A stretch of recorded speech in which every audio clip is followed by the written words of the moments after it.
Hello, Assalamualaikum. Bismillahirrahmanirrahim. Assalamualaikum everyone. Welcome back all of you. I'm your host Sana Sharif from Smart Games Academy. Today we are going to have a session on ideal parenting Z Alpha generations, which will be conducted our most respectable, honorable person who has a ocean of knowledge and a vast experience in his field, Dr. Naveed Ahmad Khan. He is a mind sciences expert, psychologist, and motivational speaker. So let's welcome Dr. Naveed. Thank you very much, बहुत शुक्रिया। अस्सलाम वालेकुम sir. Hello Hello, sir, am I audible? Am I online? Yes, sir, you are. Assalamu alaikum, sir. How are you? I am fine, how are you? अल्हम्दुलिल्लाह। Sir, हमारा आज का topic है Z alpha generations. Sir, मैं इस topic को चाहूंगी कि पहले आप थोड़ा सा ब्रीफ कर दें हमारी ऑडियंस को कि क्या है जेड अल्फा जनरेशंस जो है वो क्या है। बिस्मिल्लाहिर्रहमानिर्रहीम। First of all, I would like to greet all of my audience in the Islamic way. Assalamu alaikum.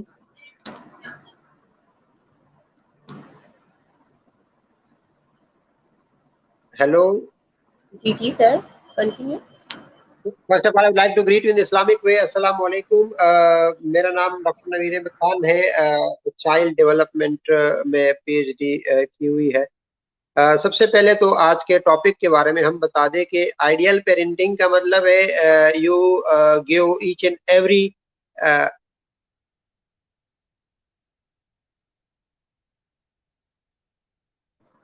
Hello sir, I think there is a network issue.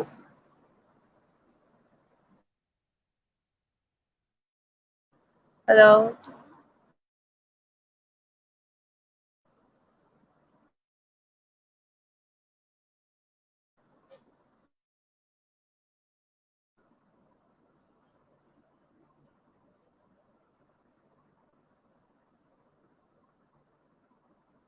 Hello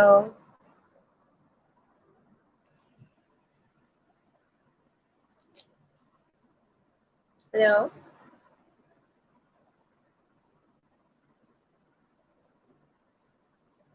sorry audience, I think यहाँ पर कुछ network issue हो गया है doctor साहब। Hello, अस्सलाम वालेकुम। जी वालेकुम अस्सलाम। जी sir.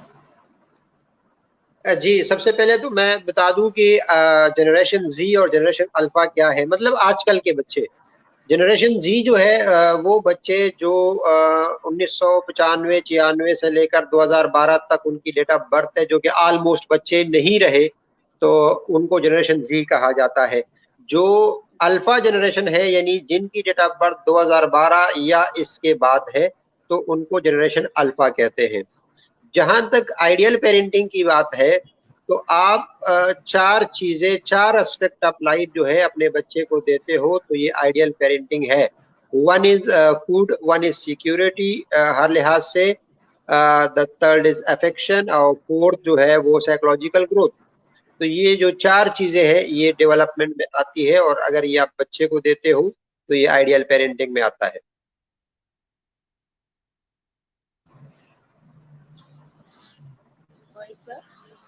Sir, being a parent जो है वो हमें किस तरह की क्वालिटीज अपने चिल्ड्रन को टीच करनी चाहिए, और बीइंग अ टीचर जैसे हमारी बहुत सारी ऑडियंस है तो हम इसको किस तरह से रिलेट कर सकते हैं।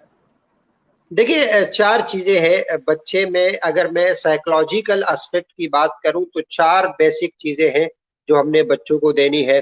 नंबर वन, आपने उनको देना है फिजिकल ग्रोथ, या उसके लिए जो जरूरी चीजें हैं, जैसे कि मादी चीजें जिसको हम कहते हैं, खाना पीना वगैरह, कपड़े वगैरह, जो फिजिकल ग्रोथ के लिए जो जरूरी चीजें हैं, एक वो बीइंग अ पेरेंट आपकी जिम्मेदारी है जो आपने देनी है। दूसरा जो है वो साइकोलॉजिकल ग्रोथ है, जिसमें तीन चीजें आती है। सोशल ग्रोथ भी आता है उसमें। साइकोलॉजिकल ग्रोथ में बच्चे को डिसीजन मेकिंग होना चाहिए, बच्चे को स्पीच एंड लैंग्वेज आना चाहिए, बच्चे को जो है वो सोशलाइजेशन आना चाहिए। तो ये दूसरे नंबर पे हमारे पास साइकोलॉजिकल ग्रोथ आ गया। तो physical growth plus psychological growth. Third number जो सबसे जरूरी चीज है जो पेरेंट्स ने बच्चों में इनकारपोरेट करना है या बच्चों को देना है, वो है सही और गलत की पहचान, यानी जिसको हम आम अल्फाज में कहते हैं सही अकीदा या सही जो नजरिया होता है, वो एज ए पेरेंट जो है आपने बच्चों में इनकारपोरेट करना होता है। और फोर्थ नंबर जो है वो केयर फॉर अदर, जिसको हम एहसास कहते हैं, जो कि हर इंसान में अनफॉर्चुनेटली होना चाहिए लेकिन नहीं होता। तो ये चार चीजें बीइंग पेरेंट जो है, आइडियल पेरेंट्स ने बच्चों में इनकारपोरेट करने या बच्चों को देने हैं। और मुआशरती लिहाज से एज ए टीचर भी हमारी जिम्मेदारी है और पेरेंट्स के लिहाज से एज ए पेरेंट भी हमारी जिम्मेदारी है। जी सर, मेरा एक और सवाल आपसे ये, आपने कहा कि साइकोलॉजिकल और फिजिकल जो है ग्रोथ होनी चाहिए और बच्चों को हमें सोशल करना चाहिए। सर लेकिन आजकल हम देखते हैं कि हमारे स्टूडेंट्स के ऊपर इतना बर्डन है कि उनको सोशल एक्टिविटीज करने का टाइम नहीं मिल पाता। तो सर यहाँ पर आप क्या मैसेज देना चाहेंगे हमारे पेरेंट्स और हमारे टीचर्स? देखिए, सबसे पहले बात तो ये है कि आपने बहुत अच्छी बात की कि यहाँ पे इतना बर्डन होता है कि अगर आप दुनिया के टॉप कंट्रीज को देखें जहाँ पे एजुकेशन टॉप में है, तो वहाँ 5 साल से कम बच्चे को स्कूल भेजना इलीगल है। यहाँ पे आप 3 साल के बच्चे को बैग पकड़ा के जो है, ये प्री वन है, ये प्री टू है, ये बिजनेस माइंड कम्युनिटी ने इस तरह एक किया हुआ है कि जी जल्दी शुरू करो स्कूल को। तो इस तरह तो इसीलिए तो यूएन रिपोर्ट के मुताबिक 64% of the students in Pakistan they are suffering from psychological issues. आपका 5 साल का बच्चा भी नफ्सियाती इश्यूज का शिकार है, आपका 10 साल का बच्चा भी नफ्सियाती इश्यूज का शिकार है, आपका 12 साल का बच्चा भी नफ्सियाती इश्यूज का शिकार है। वो इसलिए कि उनकी जो साइकोलॉजिकल ग्रोथ है या उनकी जो रिक्वायरमेंट है बीइंग ए ह्यूमन, वो नहीं हो रही।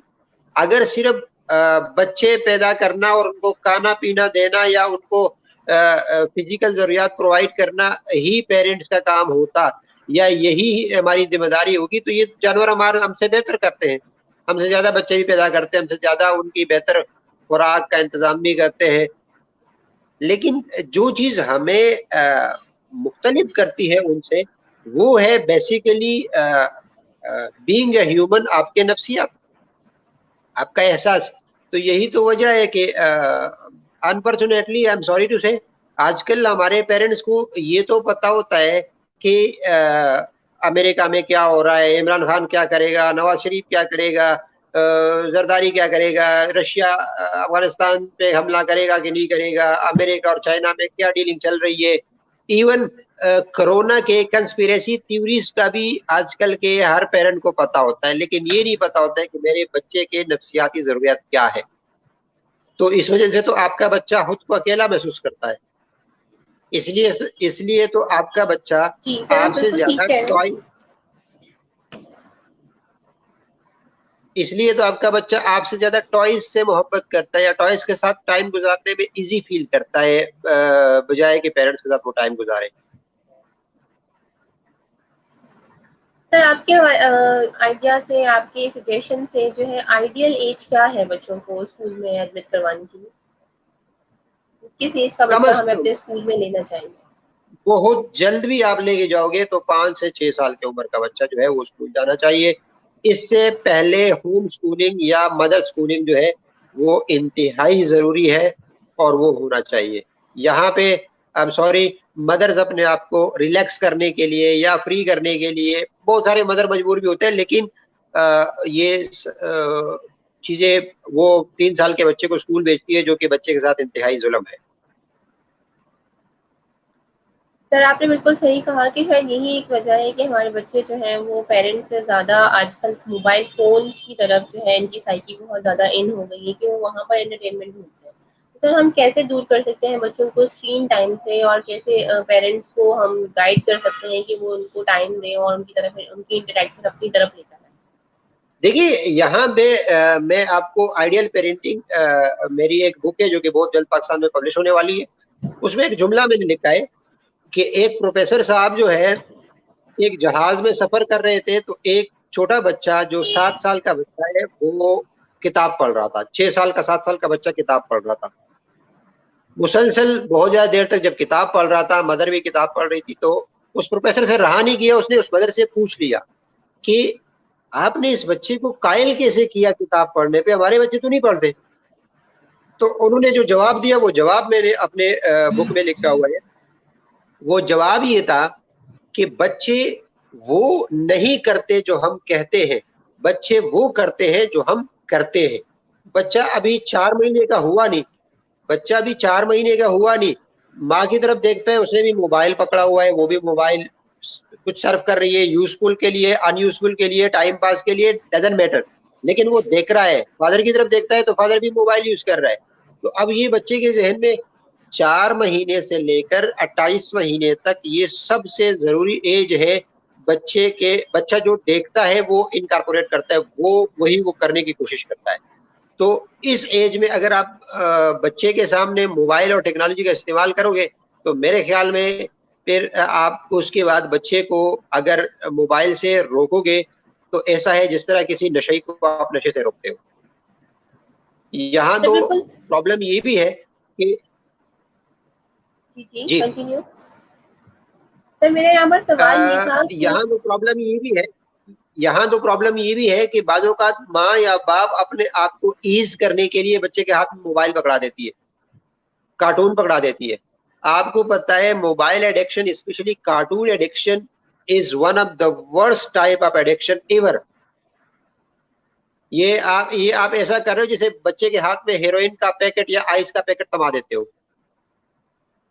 मेरे ख्याल में हेरोइन का पैकेट थमाना ज्यादा जो है ठीक होगा एज कम्पेयर टू उस एज में, स्पेशली जो 4 महीने से लेकर 24-28 महीने तक का जो बच्चा है, उस एज में अगर आप बच्चे को मोबाइल पकड़ाते हो इवन फॉर 2 मिनट, तो इससे ऐसा है जिस तरह आप हेरोइन का पैकेट पकड़ा देते हो। लेकिन सर हम ये भी तो देखते हैं कि हमारे माशरे में हमारी सोसाइटी में हर दूसरे बच्चे ने ये चीज पकड़ी हुई है। मतलब अगर पेरेंट्स जो है वो पर्सनल मोबाइल नहीं भी देते, तो अब तो बच्चों के लिए अलग से एक टैब घर में मौजूद होता है, ताकि बच्चे हमें डिस्टर्ब ना करें और वो इस टैब के जरिए जो है वो अपना एंटरटेनमेंट करें। तो सर अगर हम उनसे वो ले यही लेते तो हैं तो हमारे यही तो मसला है बच्चे। ना कि हमें, ये जो आपने लफ्ज बोला ना कि हमें डिस्टर्ब ना करे, तो ये जो हमें डिस्टर्ब ना करे वाला जो इशू है, ये बहुत खतरनाक है। भाई अगर आपको नहीं डिस्टर्ब होना था, तो आई एम सॉरी टू से आप बच्चे पैदा ही ना करो। आप वालिदैन बन गए हो, अल्लाह ने आप पे बहुत बड़ी जिम्मेदारी ला दी है। बीइंग अ पेरेंट जो है ये आसान काम नहीं है। अल्लाह ने आपसे एक नस्ल को तरबियत देना है आपके हाथों से। तो अगर आप ये चाहते हो कि मैं डिस्टर्ब ही ना हूं, जी जी तो सर। आई एम सॉरी जी।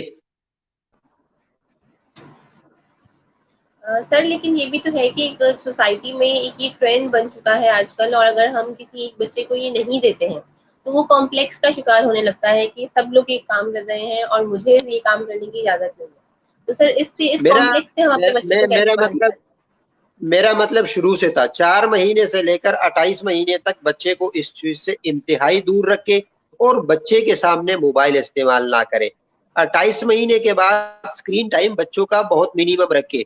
मैं नहीं कहता कि आप बच्चे को, देखिए, आप इस चीज को अवॉइड नहीं कर सकते, आप टेक्नोलॉजी को अवॉइड नहीं कर सकते। You are in the 21st centuries. अब तो टेक्नोलॉजी से एजुकेशन आ गई है बाकायदा। अब तो टेक्नोलॉजी से बाकायदा जो है वो कोर्सेज आ गए हैं। लेकिन 4 महीने से 24-28 महीने तक बच्चे को इंतहाई अवॉइड करे इस चीज में। उसके बाद 28 महीने के बाद 5 साल तक बच्चे को लिमिटेड टाइम, 5 साल के बाद आप टेक्नोलॉजी को अवॉइड नहीं कर सकते तो इसका सही इस्तेमाल तो करा सकते हैं। वाई टू वॉच कार्टून्स, कोई अच्छी सी चीज जो कि जैसे कि माइंड गेम्स होते हैं बहुत सारे मोबाइल्स में, जैसे कि लर्निंग एक्टिविटीज होती है। तो मैं समझता हूँ कि 4 से 28 महीने तक अवॉइड करें। उसके बाद लिमिटेड टाइम रखें और उसके बाद उसको थ्रू प्रॉपर चैनल इसका सही इस्तेमाल कराए अपनी निगरानी में। तो ये ज्यादा बेहतर रहेगा एज कंपेयर टू कि आप मार पीट के मना कर दो, वो आप कर नहीं सकते।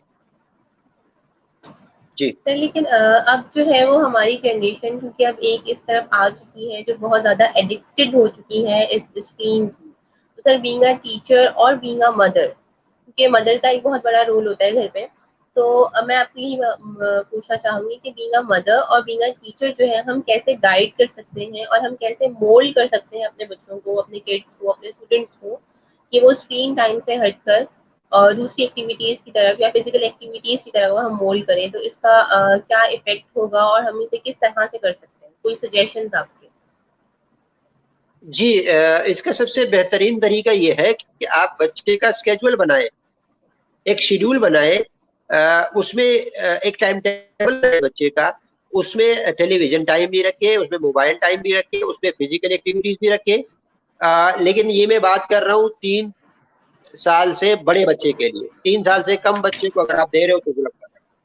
तो 3 साल से बड़े बच्चे को अगर आप स्केड्यूल बना के दे, एक शेड्यूल बना के दे, और उसी शेड्यूल में, उसी टाइम टेबल में उसको हर चीज का बच्चे को पता कि ये मेरा टाइम है। शुरू में वो ऑफेंसिव रहेगा, शुरू में वो जो है, देखिए, एकदम से चेंज नहीं होता, तो आप उसको मिनिमाइज भी करते हैं। जितने भी डी एडिक्शन सेंटर है दुनिया में, वो आप जब किसी मरीज को वहां लेके जाते हो तो वो एकदम से नशा बंद नहीं कर सकते, वो इसको जी ग्रेजुअली बिल्कुल। डिक्रीज करते हैं। तो अगर कोई बच्चा बहुत ज्यादा एडिक्ट हो चुका है तो आप इसको ग्रेजुअली डिक्रीज कर सकते हो। प्लस जो इसी टेक्नोलॉजी को इस्तेमाल कर सकते हो यूजफुल पर्पस के लिए। तो जब बच्चे को ये पता होगा कि mobile is not only for cartoons, mobile is not only for इधर उधर की चीजें, तो वो इस बात को आहिस्ता आहिस्ता वो सबकॉन्शियस में इसको समझने लगेगा कि हाँ, ये भी मेरी किताब की तरह मेरी लाइफ का एक हिस्सा है जिसको मैंने कुछ वक्त के लिए इस्तेमाल करना है। सही। सर इसके अलावा हम देखते हैं पेरेंट्स जो हैं वो हमारे बहुत ज़्यादा समटाइम्स जो है वो हार्श हो जाते हैं और स्टूडेंट्स को अपने बच्चों को जो है वो डांटने लगते हैं कि शुरू शुरू में जब वो एडिक्टेड नहीं होता है तब वो खुद देते हैं, और फिर बाद में जो है वो बहुत परेशान हो जाते हैं कि तुम पढ़ते नहीं हो और तुम सिर्फ स्क्रीन पर लगे रहते हो। तो सर यहाँ पर पेरेंट्स को हम क्या मैसेज देंगे कि वो किस तरह से यहाँ पर अपने बच्चों को डील करें, क्योंकि हमारे बच्चे हमारा सरमाया है, तो हम अपने एसेट्स को किस तरह से देखिए, बचा सकते हैं? द ओनली मैसेज मैंने यही तो कहा ना कि अगर आपका न्यू बॉर्न बेबी है 4 महीने से 28 महीने तक, उस वक्त उसको इंतहाई केयरफुल रहे, उनके सामने मोबाइल इस्तेमाल मत करे। स्पेशली जब 1 साल प्लस का बच्चा हो जाए तो उनके सामने अगर आप मोबाइल इस्तेमाल करोगे तो इसको इस्तेमाल करने के लिए फिर आप रेडी हो जाओ। तो लेकिन जो बच्चे अब एडिक्ट हो चुके हैं, जैसे कि किसी का अगर 5 साल का 4 साल का बच्चा है और वो ऑलरेडी एडिक्ट हो चुका है इस चीज का बहुत ज्यादा, तो उसके 2 तरीके मैंने आपको बताए कि एक तो ग्रेजुअली उसका एक स्केड्यूल बनाए, एक शेड्यूल बनाए, और उसमें जो मोबाइल का टाइम है वो ग्रेजुअली कम करे। दूसरा, मोबाइल को अपने निगरानी में इस्तेमाल करके उनको यूजफुल इस्तेमाल की तरफ लेकर जाए, जिससे कि बहुत सारे एजुकेशनल चीजें हैं मोबाइल पे, वो भी तो हो सकती है। सर कुछ साइकोलॉजिकल जी इश्यूज की तरफ मैं चाहूंगी आप रोशनी डालें कि किस तरह के इश्यूज से जो है हमारा बच्चा आजकल दो चार है। बीइंग अ साइकोलॉजिस्ट जो है वो आप इसको किस तरह से रेफर करेंगे?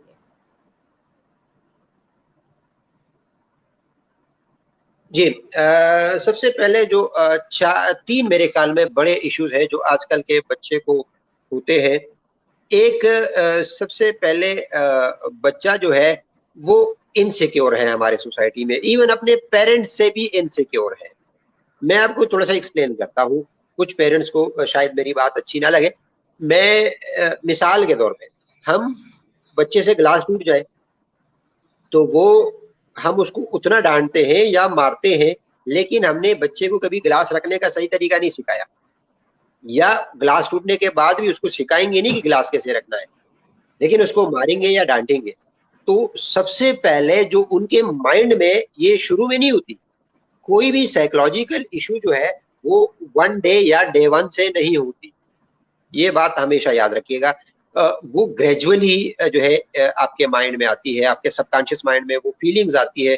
सबकॉन्शियस माइंड 2 चीजों को एक्सेप्ट करता है, सोच को, चाहे आप खुद उसमें डालते हो या मुआशरा आपके। अब 4-5 साल का बच्चा खुद तो अपने सबकॉन्शियस माइंड को ट्रेन नहीं कर सकता ना, तो उनके वो वही सोचेगा जो उनके इर्द गिर्द हो रहा है। तो जब वो ग्लास उनसे टूटेगा तो ग्रेजुअली उनके जहन में ये बात आएगी कि चीजों की कीमत है, मेरी नहीं है। तो ये जो इनसिक्योरिटी है, या इनको बहुत सारे मजीद हम नाम दे सकते हैं, ये सबसे ज्यादा हमारे मुआशरे में बिल्कुल एक जहर की तरह फैल गया है। मैं पेरेंट्स को हमेशा एक रिक्वेस्ट करता हूँ कि बच्चों की तरबियत करें। तरबियत की जिम्मेदारी आपको अल्लाह ने दी है, ये बहुत बड़ा काम है। ये क्यों कहा गया कि जिसने 3 बेटियों की तरबियत की वो जन्नत में जाएगा? एक हदीस मुबारक है।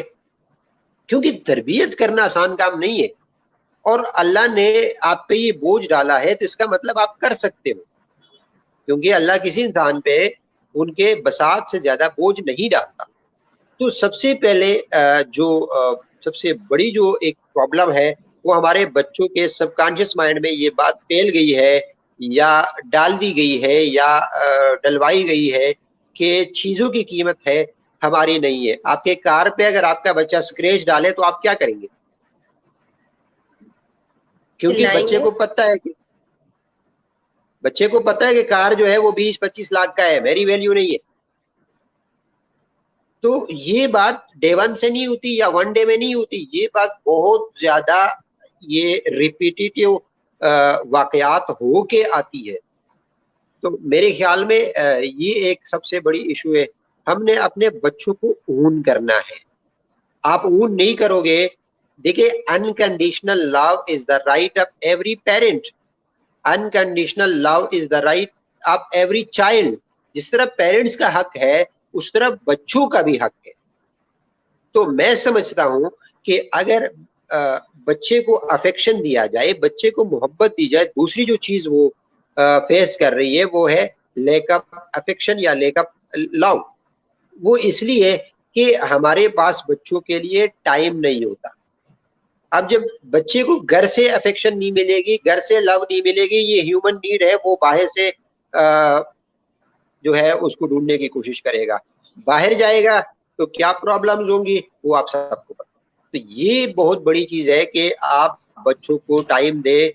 बच्चों को आप टाइम नहीं देंगे तो दूसरे जो नफ्सियाती मसाइल जो है इनसिक्योरिटी के साथ साथ वो जब शिकार होगा। देखिए, तमाम साइकोलॉजिस्ट इस बात पे मुत्तफिक है कि जिस बच्चे को बचपन में अफेक्शन नहीं मिलता, लव नहीं मिलता, तो वो बड़ा होकर जो है वो ब्रूचल बनेगा, वो उसमें दूसरों के लिए एहसास नहीं होगा। तो जाहिर बात है, फिर हम एक मुआशरे को एक इंसान नहीं दे रहे, हम मुआशरे को एक 2 टांगों पे चलने वाला जानवर दे रहे हैं जो किसी भी वक्त कुछ भी कर सकता है। तो ये दूसरी एक चीज है। तीसरी जो मेरे ख्याल में सबसे बड़ी चीज जो हमारे बच्चों में है वो है बर्डन। हमने बच्चे को बर्डनाइज किया हुआ है। हमने, अगर स्कूल है, अगर मदरसा है, मैंने तो ऐसे लोग भी देखे हुए हैं, बच्चा सुबह सवेरे स्कूल जाता है, और ऐसे स्कूल होते हैं बादों का दूर भी होते हैं, तो बच्चे को 2 से 3 घंटे पहले बस में चढ़ना होता है। छोटा बच्चा है, 3 साल का है, 4 साल का है, 5 साल का छोटा बच्चा है, वो 3 घंटे पहले बस में उसे चढ़ना होता है। वो 3 घंटे पहले स्कूल जाते हैं, 3 घंटे बाद में पहुंचते हैं घर। और स्कूल में जो होता है वो आप सबको पता है। मेरे से एक टेलीविजन शो में पूछा गया, पाकिस्तान के निज़ाम तालीम में किस चीज की कमी है? मैंने कहा सिर्फ 2 चीजों की कमी है, निज़ाम की और तालीम की, बाकी सब ठीक है। तो ये वहां पे उनको प्रेशराइज किया जाता है, होमवर्क है, क्लास वर्क है, बर्डन है। तो भाई, एक 5 साल के बच्चे को 15 सब्जेक्ट आप पढ़ा रहे हो, ये कहाँ का इंसाफ? फिर जब वो घर आता है तो घर से बाज वालिदैन उसको मदरसे भी भेजते हैं, तो उधर का जो माहौल होता है वो तो अल्लाह माफ करे, वो तो बहुत ही डिफरेंट होता है। क्योंकि वहां पे जो कारी साहब होते हैं वो जिस तरह डील करता है, मैं मदरसे में रहा हूँ, मुझे पता है। तो वो एक अलग प्रेशर बच्चे पे आ जाता है। फिर जब मदरसे से आ रहा होता है तो बहुत सारे, ये मैं वो चीजें बता रहा हूँ जो मैं देख चुका हूँ या एक्सपीरियंस कर चुका हूँ। तो जब वो मदरसे से आ जाता है तो फौरन ट्यूटर आ गया जी, ट्यूशन शुरू हो गया जी। अब जब ट्यूशन से वो बच्चा फारिग होता है तो वो समटाइम्स माँ बाप के सोने के बाद ही फ्री हो जाता है। फिर होमवर्क भी स्टार्ट हो जाता है, फिर एग्जाम का बर्डन भी हो जाता है। एग्जाम का बर्डन आजकल तो ये जो आप फ्रस्ट्रेट कर रहे हो ना माइंड्स को, ये मैं समझता हूँ आप प्रेशर कुकर बना रहे हो। ये बच्चा कभी भी कहीं भी सुसाइड कर सकता है, ये बच्चा कभी भी कहीं भी ब्लास्ट हो सकता है, या आप पे ब्लास्ट होगा या खुद पे ब्लास्ट होगा। अब समटाइम वो पेरेंट पे या टीचर पे ब्लास्ट तो हो नहीं सकता, तो जब वो टीचर या पेरेंट पे ब्लास्ट नहीं हो सकता तो वो अपने अपने अंदर ही वो प्रोसेशन को रखेगा, तो वो प्रेशर कब तक बरकरार रहेगा, एक ना एक दिन उसने पढ़ना है। तो ये जो एनर्जी रिवीलिंग टेक्निक्स है ना, वो बच्चे पे अप्लाई करे, बच्चे को इजी होने का टाइम दे और बच्चे को इजी रखे। तो मैं समझता हूँ कि ये जो फ्रस्ट्रेशन है बच्चों में, आप देखें ना हर दूसरा बच्चा जो है एंगर और डिप्रेशन का शिकार है, हर तीसरा बच्चा, सॉरी। अभी जो एंगर है या डिप्रेशन है, खुदा न खास्ता इतने हाई लेवल का डिप्रेशन तो नहीं होता, लेकिन होता जरूर है। आपके पाकिस्तानी बच्चों में 10 साल का बच्चा भी वो नफ्सियाती मरीज है, क्यों है? 5 साल का बच्चा नफ्सियाती मरीज है, क्यों है? उसको क्या टेंशन है? अक्सर लोग पूछते हैं बच्चे से, भाई तुम्हें क्या टेंशन है? उनको सबसे बड़ी टेंशन तो आपने दे रखी है जी। बिलीव मी, बिलीव मी, इस उम्र में, इस बॉडी के साथ, इस वजूद के साथ, अक्सर मैं 5 साल और 6 साल के बच्चे का बैग नहीं उठा सकता। तो जब वो आपका बच्चा वो बैग नहीं उठा पाएगा, तो उसके अंदर जो मवाद है उसका दिमाग कैसे उठा पाएगा? तो कुछ स्कूलों ने इस बात को रियलाइज किया हुआ है, वो इस पे काम भी कर रहे हैं, स्मार्ट वर्क पे आ रहे हैं, स्मार्ट एजुकेशन पे आ रहे हैं, 21st सेंचुरी स्किल्स पे आ रहे हैं, प्रोजेक्ट बेस्ड लर्निंग पे आ रहे हैं, लेकिन उनको ये फॉर्मल स्कूल आने नहीं दे रहे या आने नहीं देंगे। उसकी वजह ये है, इनका कारोबार तो चलता है कि बोर्ड पे जिस बच्चे के नंबर सबसे ज्यादा होंगे वो बोर्ड भरा हुआ होगा तो ये आएंगे। तो आई एम सॉरी टू से, बच्चे को जो प्रेशर कुकर बनाया हुआ है 3 ट्राइंगल्स ने मिलके, स्कूल ने, टीचर ने और पेरेंट्स ने। आज अगर मैंने कल एक आर्टिकल लिखा था एक इंग्लिश वेबसाइट के लिए, उसमें मैंने लिखा था कि suicide does not mean there is no killer. आपके मुआशरे में जब भी कोई बच्चा सुसाइड करता है तो कातिल 3 लोग होते हैं, मुआशरा होता है, उस्ताद होता है और वालिदैन होते हैं। तो ये वो इश्यूज है, अगर इसको आपने बरवक्त डील नहीं किया, हर स्कूल में एक साइकोलॉजिस्ट होना चाहिए। देखिए मुझे इस वक्त वो आइंस्टाइन का एक बहुत मशहूर जमाना कॉल है कि everybody is genius, but if you ask a fish to climb a tree it will spend its whole life that he is stupid. आप एक मछली को कहो ना कि आप दरख्त पे चढ़ जाओ, तो प्रॉब्लम ये है कि वो दरख्त पे चढ़ तो नहीं सकेगा, तो वो एहसास कमतरी का शिकार हो जाएगा। तो मेरे ख्याल में बच्चों को गवर्नमेंट को भी इस पे काम करना चाहिए। और बिल्कुल बहुत सारे ममालिक में बैन है 5 साल से कम उम्र के बच्चे को स्कूल भेजना, तो आप भी उसको जो है वो इस पे काम करें। तो गवर्नमेंट से भी है, पेरेंट्स से भी है कि जो कुछ एक माँ सिखा सकती है दुनिया का कोई भी टीचर नहीं सिखा सकता। अब दुनिया मेरे लिए असातिज़ा मोहतरम है, मैं खुद एक टीचर हूँ, मुझे 20 साल हो गए टीचिंग फील्ड में, 24 कंट्रीज में सेमिनार्स भी किए हुए हैं, तो मैं टीचर्स का बहुत बड़ा कदरदान हूँ। लेकिन प्रॉब्लम ये है कि जब माँ जो कुछ सिखा सकती है, क्योंकि ये एक नेचुरली माँ में, आप देखिए ना, आपने एक 6-7 साल की बच्ची में एक खूबी देखी होगी कि वो छोटी गुड़िया को उठाती है, उनको नहलाती है, उनको सुलाती है, उनको इवन फीडर सम टाइम देती है। ये आपने देखा है ना? जी सर, वो बिल्कुल। 7 साल की बच्ची, ये 7 साल की बच्ची को मदराना शफकत और मदराना मोहब्बत किसने सिखाया? अल्लाह ने। ये अल्लाह ने उसके जहन में डाल दिया है। अब अगर उसके जहन में क्वालिटी है तो दुनिया का कोई भी पीएचडी स्कॉलर आप लेकर आओ, वो नहीं सिखा सकता, इवन बाप भी नहीं सिखा सकता। आपने कभी देखा है कि एक छोटे बच्चे ने या इवन बड़े बच्चे ने एक्टिंग की हो बाप बनने की, या वो मजदूरी करने की एक्टिंग की हो या इस तरह, नहीं। लेकिन एक छोटी बच्ची को आप हमेशा देखते हो कि वो माँ की एक्टिंग करती है। वो इसकी वजह से कि उनमें इनकॉर्पोरेट की गई है, उनके सबकॉन्शियस माइंड में ये खसूसियत है। तो अगर एक 7 साल की बच्ची में इतनी खासियत है, तो अल्हम्दुलिल्लाह जो 20 साल से ऊपर के माएँ, अल्हम्दुलिल्लाह 20 साल के ऊपर ही होती है, 20 साल के ऊपर से 30 साल 35 साल जो भी उसकी एज है, और जब वो माँ बन जाए, वो सारे प्रोसेस से गुजर भी जाए, तो वो मोहब्बत और वो तरबियत 100 गुना ज्यादा हो जाती है। तो अच्छा सर, मुझे यहाँ इस पर वक्त वो हम एक पंजाबी का जी जी सर, यहाँ पर मैं हमारे मुझे पास एक एक पंजाबी का जी बोले। सर, यहाँ हमारे पास एक सवाल है कि जो बच्चे मेहनती हैं लेकिन फिर भी वो किसी वजह से प्रोग्रेस नहीं कर पाते, तो पेरेंट्स को क्या करना चाहिए? 5 चीजों को देखे जी। अगर आपका बच्चा पढ़ाई में डिस्टर्ब है, अगर आपका बच्चा स्कूल में डिस्टर्ब है, अगर आपका बच्चा लाइफ में डिस्टर्ब है, तो 5 चीजों को देखे।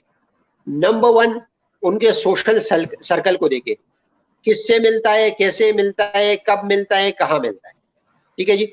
नंबर 2, उनके स्कूल में जाए, उनके क्लास में देखे। कोई देखिए जी, 4 चीजें हो सकती है। क्लास में बड़े बच्चों का होना, हार्श टीचर का होना, एब्यूजिव फ्रेंड्स का होना। तो ये जो दूसरी चीज आप क्लास में जाके देखिए। पहली चीज सोशल सर्कल को देखे, दूसरी चीज क्लास में जाके देखिए। अगर क्लास में ये चंद चीजें मौजूद है, तो फौरन से पहले उसका स्कूल चेंज करें। भाई, आपके बच्चे के फ्यूचर का मसला है। ये जाती मतलब या जाती, अक्सर पेरेंट्स को मैंने देखा है कि वो, मैंने कहा आप स्कूल में क्यों बच्चे को पढ़ा रहे हैं, इसमें तो मारपीट भी होती है सारी चीज। उन्हें कहा जी ये नजदीक है, खुद आता जाता है, दूर हम फिर इसको क्यों लेके आएंगे। तो अपनी सहूलत के पेश नजर किसी स्कूल में बच्चे को ना दाखिल करें। अपने फाइनेंशियल मैटर करता है, बिल्कुल करता है, लेकिन उसको मद्देनजर रखकर अब उसी रेंज में आप स्कूल। तो दूसरी चीज बच्चे के क्लास को देखें। तीसरी चीज जो बहुत इंपॉर्टेंट है, अगर आपका बच्चा कॉम्पिटेंट है और वो प्रोग्रेस नहीं कर पा रहा है, तो अपने रवैये को देखे बच्चे के साथ। हम हमेशा पेरेंट्स को एक बात करते हैं, मेरी रिसर्च ही इस पे है, मेरी पीएचडी इस पे है, इंटेलेक्चुअल डेवलपमेंट पे। देखिए, आप एज ए पेरेंट अपने ऊपर नजर दौड़ाएं, इस बच्चे को मैं कितना टाइम दे रहा हूं या दे रही हूं।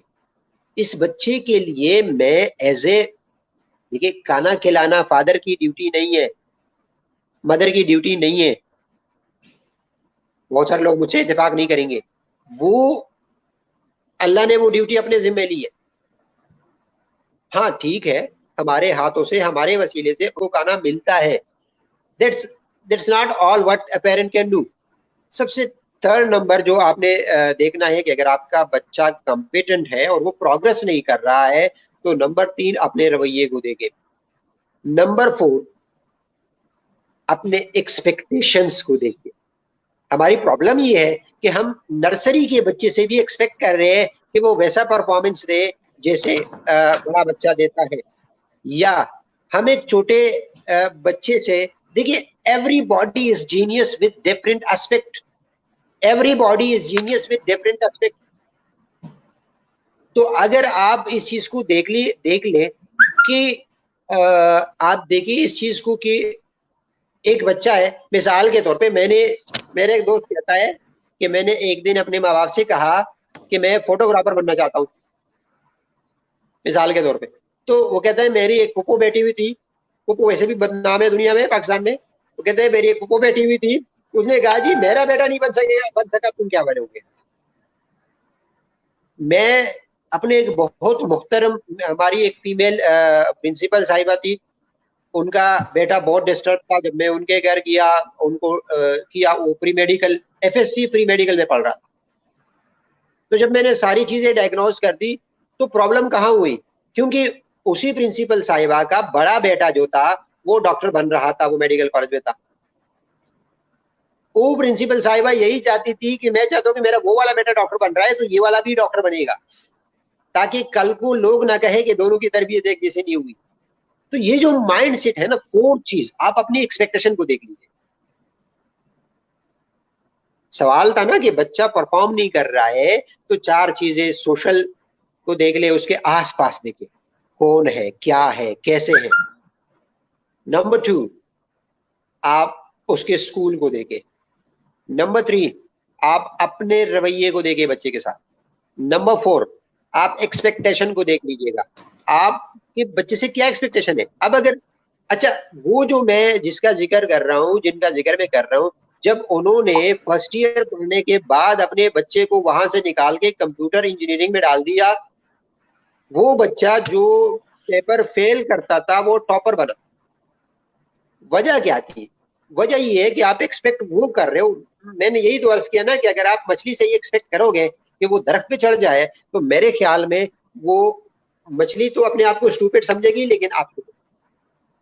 सर यहीं पर हमारी ऑडियंस में से भी किसी ने सवाल किया है कि अगर कोई बच्चा नहीं पढ़ना चाहता और उसके ऊपर प्रेशर डाला जाता है कि वो एजुकेशन हासिल करे, और या फिर उसे फोर्सली कहा जाता है कि वो किसी भी तरह से फर्दर कंटिन्यू करे अपनी स्टडीज को, तो यहाँ पर पेरेंट्स को क्या मैसेज है और उस स्टूडेंट को क्या मैसेज है जो अपनी स्टडीज को बीच में ही ब्रेक कर देते हैं या किसी भी वजह से फाइनेंशियल इश्यूज या फैमिली इश्यूज की वजह से आगे फर्दर ऑन कंटिन्यू नहीं करते? ओके, यहाँ पे इस सवाल के कई एस्पेक्ट्स है।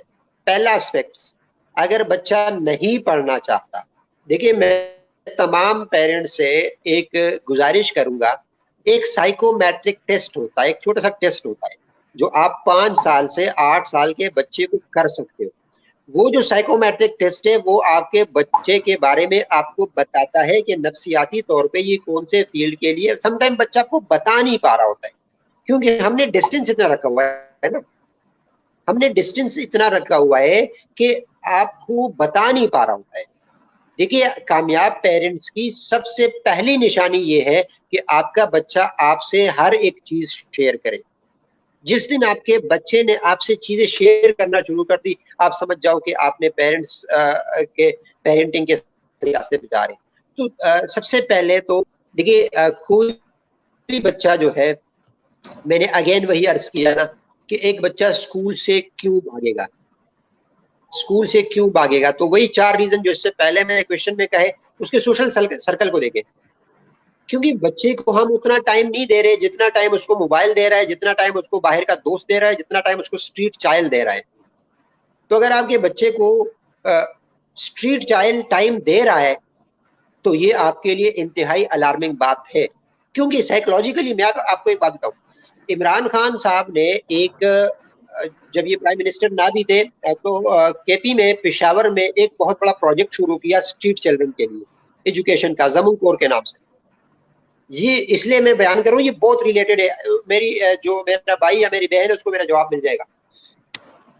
वहां पे मुझे पेशावर कमिश्नर साहब ने बुला लिया कि आप यहाँ पे आके जो है बच्चों का और इदारे का जो है एक इंस्पेक्शन टाइप का कर लो।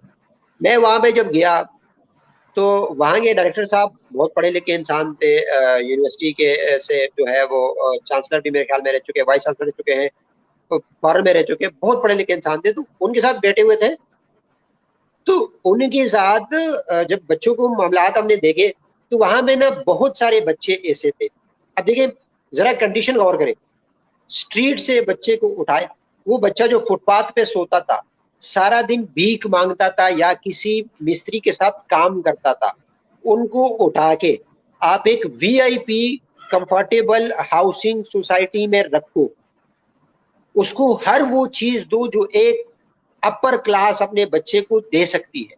उसको खाने में फ्रूट भी दे दो, उसको बेहतरीन खाना भी दे दो, उसको एजुकेशन भी दे दो, उसके कपड़े, मेरे से ज्यादा कीमती कपड़े उनको दिए जा रहे थे। एक बेहतरीन प्रोजेक्ट है। लेकिन स्टिल मैंने वहां एक बच्चे से पूछा, हाँ जी बच्चा आपका क्या दिल कर रहा है? मैंने किसी और नजरिए से पूछा, कहता है सर मैंने वापस जाना है। तो मैं जब घर आके सोचने लगा, भाई वो बच्चा वापस क्यों जाना चाहता है? क्योंकि वहां उनको आजादी थी, वो आदी हो चुका था, वहां वो उनका जो सर्कल था वो एक नशा है वो सर्कल। तो अगर आपका बच्चा, तो यहाँ पे उनको हर चीज तो मुयसर है, लेकिन अपनी मर्जी से कहीं जाना, किसी के साथ बैठना मुयसर नहीं है उस इदारे में। तो अब बच्चे के इतने से माइंड में 20 साल के बाद का प्लान नहीं होता, बच्चे के माइंड में 20 मिनट के बाद का प्लान होता है कि इस वक्त मुझे मजा आ रहा है कि नहीं आ रहा है। इस वक्त मुझे अच्छा लग रहा है कि नहीं लग रहा है। तो जब तक आप, और दूसरी बात, आप बच्चे को क्वारंटाइन नहीं कर सकते कि इधर बैठो, कमरे में बैठो, बाहर नहीं जाओगे, कमरे में बैठो, बाहर नहीं जाओगे। प्रॉब्लम इज कि बड़ों को आप नहीं कर सकते। आपने उसको अल्टरनेट देना है। अगर वो सोशल सर्कल में गलत बच्चों के साथ उठता बैठता है तो उनको खत्म करने के लिए आपने खुद उनको सर्कल देनी है। जी। तो वो जो 4 चीजें मैंने बताई इससे पहले, वो इसी पे भी अप्लाई होते हैं कि अगर आपका बच्चा स्कूल भी जा रहा है तो ये 4 चीजें देखो। ये 4 चीजों में आपको आपका जवाब मिल जाएगा। कहीं पे कोई प्रॉब्लम होगी, बच्चा खुद से कभी जिद नहीं करे कि मैंने नहीं पढ़ा, उसकी कोई रीजन होती है। इनकार की हमेशा रीजन होती है। जी। सर यहाँ पर हमारे पास एक इशू ये आ रहा है कि जैसे घर में बहुत सारे लोग होते हैं, समटाइम्स हम लोग जॉइंट फैमिलीज के साथ रह रहे होते हैं और वहाँ पर पेरेंट्स अपने बच्चे को तो सपोर्ट करते हैं और उनको गाइड करते हैं, लेकिन जो अदर फैमिली मेंबर्स होते हैं या सीनियर्स होते हैं वो उन्हें पैम्पर कर रहे होते हैं, वो उनकी जिद भी मान रहे होते हैं। अगर एक पेरेंट्स जो है वो अपने बच्चे की जिद समटाइम्स पूरी नहीं कर रहे होते कि उनकी जिद राइट नहीं है और वो जो है वो कर रहे होते हैं, और लेकिन दूसरे तरह नाना नानी है, दादा दादी है या अदर फैमिली मेंबर्स हैं, समटाइम्स उनको पैम्पर कर रहे होते हैं कि कोई बात नहीं, इज्जत मान लो, बच्चा है एंड ऑल दैट। तो यहाँ से वो एक गलत ट्रैक पर चलना शुरू हो जाता है। यहाँ पर आप इसको कैसे सजेस्ट करेंगे, क्या सजेशन है आपकी हमारे उन फैमिली मेंबर्स के लिए और हमारे पेरेंट्स के लिए कि हम यहाँ पर इस सिचुएशन को कैसे डील कर सकते हैं? देखिए, ये मोस्ट ऑफ द फैमिलीज का हमारा मसला है। उसका प्रॉब्लम ये है, वो एक मशहूर जमाना कॉल है एक इंडियन स्कॉलर का, कि सबसे बड़ा रोग क्या कहेंगे लोग। तो ये जो क्या कहेंगे लोग का जो है ना, कि हम हर एक को अपने लाइफ में इंटरफेयर करने दे रहे हैं। भाई, आप है और आपका बच्चा है, do what ever is right for your child. मैं यही सजेस्ट करूंगा कि आप वो करें जो आपके बच्चे के लिए। देखिए, आप एक दो बार डिनाई करोगे तो वो भी टांग अड़ाना बंद कर देंगे। ये बहुत बड़ा मसला है जो हमारे बच्चे फेस कर रहे होते हैं कंबाइंड फैमिलीज में। एक तो कभी कभार ये होता है कि ये बच्चे थोड़ा सा कमजोर होते हैं, इनके पेरेंट फाइनेंशियली कमजोर होता है, दूसरों के थोड़ा सा जो है वो ज्यादा अच्छा होता है, तो वो बच्चों के लिए जो कुछ लाता है तो जाहिर बात है ये बच्चा उनको देखते है। तो ये एक बहुत बड़ा मसला है। अब आप हर फैमिली को तो सेपरेट कर नहीं सकते।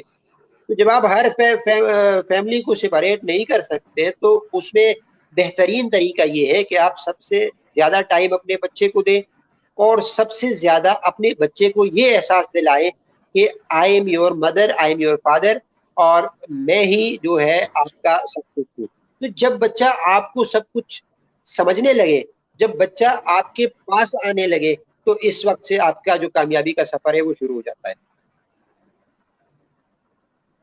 सर हमारी यहाँ पर अल्फा जनरेशन को डील करने का जो है वो बेस्ट वे क्या है, क्योंकि आज हमारी जनरेशन जो है वो इस लेवल पर आ चुकी है कि जैसे आप कह रहे हैं कि उनको स्क्रीन टाइमिंग पर नहीं जाने देना चाहिए या स्टार्टिंग से ही हम उनको मोबाइल या टैब्स की आदत ना डालें।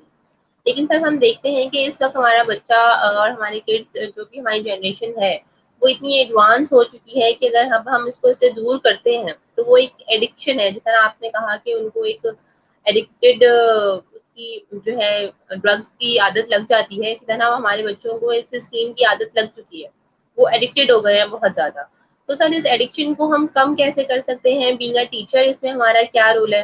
बीइंग अ पेरेंट हमारा इसमें क्या रोल है? बीइंग अ काउंसलर हम इसको कैसे डील कर सकते okay, number one, being a parent तो हम इसको बहुत आसान तरीके से हैंडल कर सकते हैं। उसकी दो बेसिक वजह है। नंबर वन, जो मैंने बताया ना, वो है 4 महीने से 28 महीने तक बच्चे को स्क्रीन नहीं देना और ना ही बच्चे के सामने स्क्रीन इस्तेमाल करना है। ठीक है। नंबर टू, अब जो बच्चा ऐसा है कि जैसे कि अब 6 साल का एक बच्चा है या 4 साल का एक बच्चा, वो इतना हो चुका है कि वो वापस नहीं आ सकता, तो मैंने अर्ज किया ना कि उसका एक स्केड्यूल बनाए। दो चीजों का ख्याल रखें। नंबर वन, ग्रेजुअली उसका जो टाइमिंग है स्क्रीन का वो कम करे। ग्रेजुअली, ग्रेजुअली का मतलब ये है कि अगर आप 4 साल में भी कम करें ना तो आपने बहुत जल्दी कर लिया। दूसरी बात, स्क्रीन पे हर उस चीज को इस्तेमाल कराए जो वक्त की जरूरत है। Technology can be useful. आप मोबाइल भला नहीं कह सकते। देखिए हमारे दौर में तो ये बड़ा मशहूर जमाना कॉल था कि टीवी खराब हो गया तो बच्चों ने खराब किया, बच्चे खराब हो गए तो टीवी ने खराब किया। तो आजकल मोबाइल के बारे में ये कॉल है। देखिए आप इसको रैशनलाइज करें, आप इसको सही मानों में जो इस्तेमाल है इस चीज की उसमें लेकर आए। जैसे कि एजुकेशन है, जैसे कि आप इसको मतलब बहुत सारे एजुकेशनल प्रोवाइड्स है जो टेक्नोलॉजी की वजह से एजुकेशन प्रोवाइड कर रहे हैं। I know many of them and of course you are one of them. तो जब आप चीज को खत्म नहीं कर सकते तो उसका सही इस्तेमाल करा सकते हैं। तो मेरे ख्याल में this is the best option कि आप जो बच्चे आपके अभी टेक्नोलॉजी पे एडिक्टेड हो चुके हैं तो उसको ग्रेजुअली कम का मतलब ये है कि 1 महीने में 1 मिनट कम करें। दूसरा उसका सही इस्तेमाल करें। सही इस्तेमाल का मतलब ये है कि जो वक्त की जरूरत है वो चीज कराए। आजकल तो इवन दीनी उलूम भी मोबाइल पे आ गए हैं, दुनियावी उलूम भी मोबाइल पे आ गए हैं। स्टडीज के बहुत सारे तरीके हैं, जैसे कि आप भी उनमें से एक है जिन्होंने स्मार्ट गेम, देखिए बच्चे ने गेम्स तो खेलना है तो क्यों ना हम उसी गेम्स में उनको एजुकेशन दे दें। तो it is one of the best step कि आप उनको उसका सही इस्तेमाल कराएं। जी सर, आप समझते हैं कि फिजिकल गेम्स की से के थ्रू अगर हम लर्निंग करवाते हैं तो वो ज़्यादा सीखेंगे और ज़्यादा लर्न करेंगे, उनके कॉन्सेप्ट जो हैं वो और ज़्यादा क्लियर हो जाएंगे बनस्बत एक ट्रेडिशनल ट्रेंड के। तो इस चीज़ को आप कैसे डिफाइन करेंगे कि हमारी जो जनरेशन है वो फिजिकल गेमिंग से ज़्यादा सीखती है बनस्बत ट्रेडिशनल लर्निंग के? देखिए फिजिकल गेम का आप अल्टरनेट कभी भी जो है वो टेक्नोलॉजी को नहीं कर सकते। ये बात हमेशा जहन में रख लीजिएगा। एक एवरेज चाइल्ड को 3 साल से लेकर 12 साल का जो बच्चा है उनको, मतलब स्पेशली अल्फा जनरेशन जो 2012 के बाद पैदा हुई है, 2012 में पैदा हुई है, इवन 2010 के बाद जो बच्चे हैं उनको 30 मिनट का फिजिकल एक्सरसाइज इतनी ही जरूरी है जितना आपके लिए ऑक्सीजन। अगर आप 30 मिनट, ये इंटरनेशनल साइकोलॉजिकल, अभी जो दुबई में हो रही थी ड्यू टू कोरोना कैंसिल हो गई, मेरा उस इसी टॉपिक पे जो था वो रिसर्च पेपर मैंने सबमिट किया था। वो सिर्फ ये है कि जो फिजिकल गेम है वो क्या होनी चाहिए, कितनी चाहिए और कैसी होनी। तो फिजिकल गेम फादर खेल सकते हैं बच्चे के साथ, मदर खेल सकती है बच्चे इंडोर गेम्स खेले, आउटडोर गेम्स खेले। आउटडोर नहीं खेल सकते, इंडोर खेल, टेबल टेनिस, फुटबॉल है या टेनिस है इवन। तो बहुत सारे फिजिकल गेम्स जो इंडोर गेम्स है वो कराए अगर आउटडोर नहीं करा सकते तो। या आप सुबह मॉर्निंग वॉक पे जाते हैं तो मॉर्निंग वॉक इंसान के लिए ऐसा है जैसे आपने कोई टॉनिक दे दी हो इसको, तो बच्चे को साथ लेके जाओ। तो मैं समझता हूं कि फिजिकल गेम का अल्टरनेट तो कभी पॉसिबल ही नहीं है।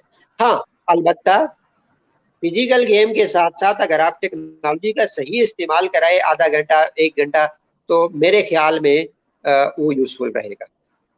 फिजिकल गेम तो 12 साल तक के बच्चे को आधा घंटा की गेमिंग जो है फिजिकल गेम बहुत ज्यादा जरूरी है।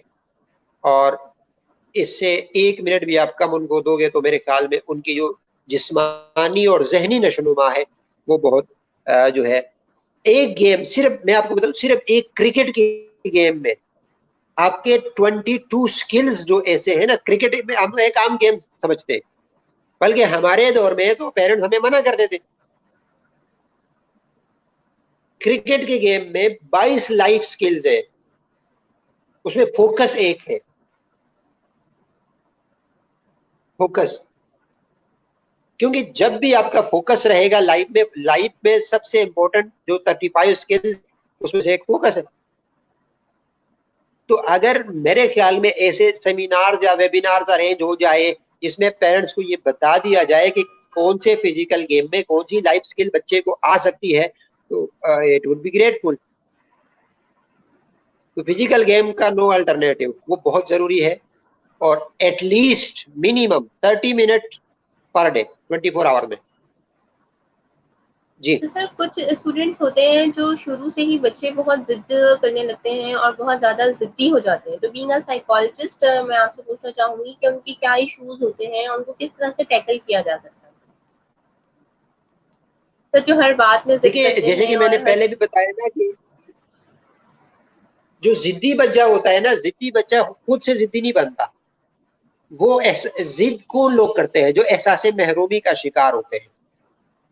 ठीक है, तो जब डांट डपट फ्रस्ट्रेशन ये जिद इसके नतीजे में आती है। तो सबसे पहले तो शुरू में आप इस चीज को आने ही ना दें। ठीक है, दूसरी बात, अगर वो बच्चा बहुत ज्यादा जिद्दी है, आपका कोई बच्चा बहुत ज्यादा जिद्दी है, तो उनको हैंडल करने की सबसे सबसे बेहतरीन तरीका है, फॉर एग्जाम्पल एक बच्चा है वो स्ट्रीट में खेलने को, जो कि एक तो यूजफुल खेलना है, उससे अलग स्ट्रीट चाइल्ड के साथ, या जो लो ग्राउंड चाइल्ड है, आई एम सॉरी मैं लफ्ज यूज कर रहा हूँ, लेकिन होते हैं हर मुआशरे में ऐसे होते, तो वो उन चाइल्ड के साथ जाने में जिद कर रहा है, तो उसका बेहतरीन तरीका ये है कि उसका अल्टरनेटिव दे आप उसको। आप उनके साथ खुद बैठे, खुद उसके साथ गेम्स करें, या खुद वहां पे बैठ के जो है उनको टाइम दें। जिद का सबसे बेहतरीन इलाज जो है वो पेरेंट्स का बच्चे को सुनना और टाइम देना है। मैं खुद इस्लामाबाद में जब क्लिनिक चलाता था, आजकल तो मैं आउट ऑफ सिटी हूँ, तो वहां पे मुझे, मेरे पास जाहिर बात है ऐसे ही पेशेंट्स आते हैं, बच्चे आते हैं, ओल्ड एज भी आते हैं। मैंने एक बात नोट की, 90% जो नफ्सियाती मसाइल है आप उसको हल कर सकते हो अगर आप सिर्फ उसको सुनो तो। हमारी प्रॉब्लम ये है, देखिए मैं अक्सर पेरेंट्स से कहता हूँ, जब बच्चा बोल रहा होता है तो आप उसको बीच में मत टोके, पहली बात। दूसरी बात, बच्चे को बोलने दें, बच्चे को बोलने दें, हर वो लफ्ज बोलने दें जो वो बोलना चाहता है। वो आपके सामने नहीं बोलेगा तो वो किसी और के सामने बोलेगा। तो ये जो सुनने की ताकत है ना, अगर ये पेरेंट्स में आ जाए तो जिद्दी बच्चा खुद बहुत हैंडल होता है। लिसनिंग पावर जो है, जो कि बहुत से लोगों में नहीं हो सकती। हमारे मुआशरे में अनफॉर्चुनेटली फादर्स, तो जाहिर बात है कि वो रिज़्क़ हलाल के सर्चिंग में बिजी होते हैं कि टाइम नहीं दे पा रहे होते हैं, लेकिन मदर्स भी, बाज मदर्स को अपने आप पे ज़्यादा टाइम देना मुनासिब लगता है बच्चे के निस्बत, तो ये बहुत बड़ी गलती है। तो मैं समझता हूँ कि टाइम देना और बच्चे को सुनना बच्चे के 90% नफ्सियाती मसाइल को हल करेगा, जिसमें जिद बहुत टॉप पे है। जी सर बस मेरा आखिरी सवाल है आपसे, बल्कि रिक्वेस्ट है कि आप जो है वो हमारे पेरेंट्स और हमारे टीचर्स को रेकमेंड करें कि वो किस तरह हमारे एसेट्स को बचा सकते हैं, हम कैसे अपना एजुकेशनल अपना निज़ाम तालीम जो है वो बेहतर बना सकते हैं। सर वो कौन से एस्पेक्ट्स हैं जिन पर हम काम करके अपने स्टूडेंट्स में या अपने बच्चों में पॉजिटिव एटीट्यूड जो है वो बिल्ड कर सकते हैं? इसी के साथ हम सेशन को एंड करेंगे। ओके, सबसे पहली बात तो ये है, कोई भी टीचर हो या पेरेंट हो, आप अपने बच्चे को तालीम दो। अब तालीम क्या है? साइकोलॉजिस्ट की नजर में 3 स्टेप्स है, ये बच्चे में प्रोवाइड करे, पैदा करे बाय एनी मीन्स। 3 स्टेप है जी। पहला स्टेप पहला स्टेप पहले स्टेप में पहला मरहला में फिर 3 जुज है।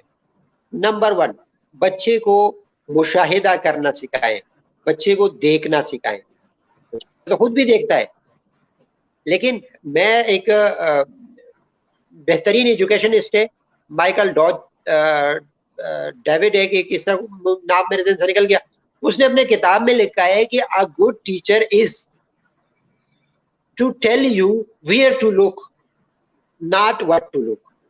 तो आप अपने बच्चे को ना मुशाहिदा करना सिखाएं, वो सोचने लग जाए जिस चीज पे, तो पहले वो देखेगा।